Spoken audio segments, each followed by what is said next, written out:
Me ma kika je? Kudin abinci. Can tun da safe ina kwance a cikin gida. Baki tambayan kudin abincin ba. Sai yanzu na fito ki ce in bada kudin abinci. Ba shi ya min ya. Ga talauci. Idan kin ga dama ki sai ki da iyalin ku in na zo kirki bani abincin. Shi ne. A zo a dame ni.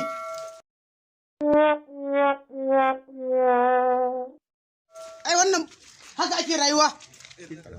Wai kudin abinci. Wai kudin abinci.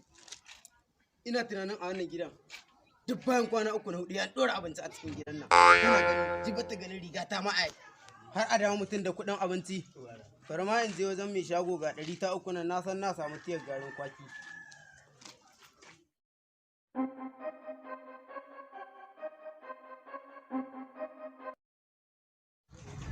Salamu alaikum. Amin wa alaika salamu. Yaron abun masara. Tiya guda. Ba masara za a baka. Wallahi tiya guda. Tiya guda ba. Wannan ai firayin da ne ka sani.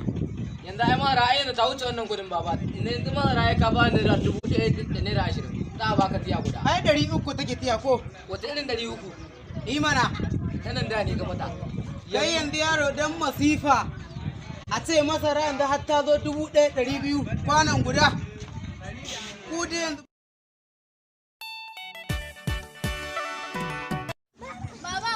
Dan kwalu ba ya kai. Baba ta haihu. La